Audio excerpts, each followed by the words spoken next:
All right, so You Won't Be Alone sounds like a very weird movie, and it is. But in telling the supernatural story, you get just this beautiful exploration into humanity and what it means to be human and experiences. It is something to behold, and you should definitely check it out.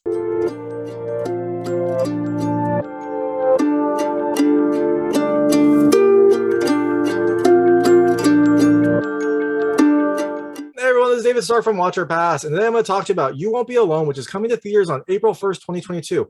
It is from writer-director Goran Stolevski. It is his first feature film, and it is a fantastic one. It is a phenomenal movie. It's a very weird one, and it might be something that is not going to appeal to everyone, but I loved it. I thought it was just such an interesting story and such an interesting film. So as you can tell, my hot take is I think you should watch it. It's a beautiful exploration of what it means to be human, but it's taken from this like folklore, supernatural perspective with a guiding lens from a very talented up-and-coming director. It is just something that you don't normally see made, and I loved it. So I'm going to tell you a little more about the film, a few things I liked, and one thing I was neutral about. But as you can tell, I did like it. I think this is going to be spoiler free. I'm going to try to keep it spoiler free, but there might be some aspects of the story that come out when I'm just talking about the film. So if you don't want to know anything about the film, I'll turn this off. But the film is so weird that I don't really think I can ruin anything by telling you just a little bit about it. So in You Won't Be Alone, you have a young girl who is kidnapped and transformed into a witch by an ancient spirit. And the way that happens is the ancient spirit is going to kill her young. Her mother makes a deal with it to say like, no, wait until she's older and then you can have her.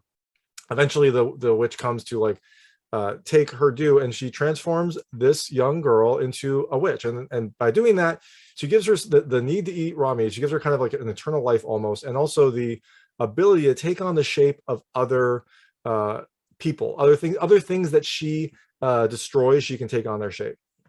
Now, one of the things that happened in this film is that this girl spent her entire life growing up isolated because her mother wanted to keep her away from this witch. So you have this person who becomes 16 and can then kind of go out into the world as an adult, but she has no experiences. And so the film is about this witch character kind of coming to terms with what she is, and then learning about human life and human experiences through different people's lives. Like she will take on someone's life and kind of learn from that and see the interactions, and then take on another person's life and learn from that. And you just get this really interesting look into some universal human emotions and experiences, but also just some harsh realities of like old times. This is a film set in 19th century Macedonia.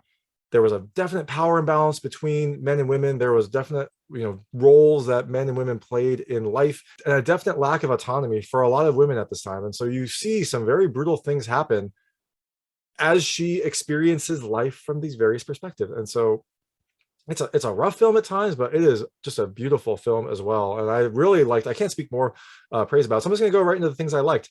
The first thing I liked is the acting. The cast in this film is fantastic. You have Noomi Rapace, you've got Annamaria Marinca, you have Alice Englert, and they play these memorable characters that also have to convey so much emotion and so much just human experience in the course of this story. It is really interesting to see them, like this person experience food for the first time, or this person experience sex for the first time, and what that would look like to someone that looks like an adult and is physically capable of doing it, but like has no concept of what is going on.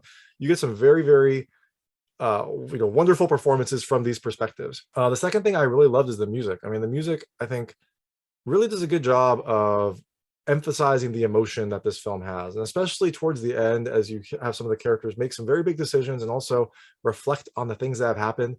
There is this beautiful score that plays on top of it that really does emphasize the emotion of these scenes. And I really thought that the music it was delicate, it was very nice, and the film itself overall is just kind of a very delicate film, despite it having some very tough subject matter to watch. Overall, this film has this kind of like light, beautiful, artistic tone, and the music contributes to that as well.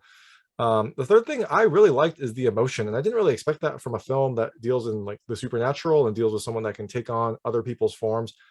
But you really do get a sense of human emotion and relationships develop in this story, and it's so interesting. Like, 'cause I don't think this film would ever get made any other way, like in any other form. But it is so perfect to have this person able to kind of take on other people's forms, and this character makes some very interesting choices to shield people from feelings and to experience other feelings as her life progresses. And I just love some of these emotions that were explored in doing that. And the last thing I loved is the scope. The film has just a very grand scope for such a simple story. I mean, I say simple, I don't mean to say that the story is like simple, easy to follow. It deals with one person's life from birth, but by having this ability to take on other people's forms, you get to have many lifetimes of experiences in that one life. So when I say simple, I mean, kind of focuses on two main characters and their journey, but because of what this character can do, you get to see a bunch of different stories in that time period. And so it gives this film a much bigger scope than I think you would expect from a film that's basically like set in a Macedonian village in the 19th century. And it really does give you this grand adventure that is just so interesting to take. Now, things that I was, I guess, more neutral about, it's not that I didn't like it. It was a little confusing, some of the lore that was explored in this film, and you kind of learn it as the film progresses. So there's no like intro where it's like, this is what this person is and this is what they do. You kind of learn from like things that villagers say, from things that the characters do, from the reactions to things that happen. And so it was a little confusing at the start, but overall, as I watched it, you got the sense of what was happening. I've seen the film twice. I have a general sense of what this witch can do and what the powers can do. And I think I liked it because it did make it so that you explored this and you experienced this with the characters rather than having some sort of like intro scene that tells you what happened. So overall, I really like this film. I think it is definitely a unique one. It's definitely one that you're not going to see many like it. And it is just a treat. And it's also from, a young director that you're going to hear more about, Goran Stolevski. This is his first feature film, and it is a special one. So the film is You Won't Be Alone. It's coming to theaters on April 1st, 2022. And thanks so much for watching. If you liked this review, please like and subscribe to this channel. It helps me out a lot. Make sure all my new content goes straight to you. And check out my other content, please. I have an interview with Goran Stolevski about this film. I also have an interview with Annamaria Marinca, who plays Maria, the main witch in this film. So definitely check those out. And also check out, I have other reviews, interviews, unboxing videos, recommendations. Thank you.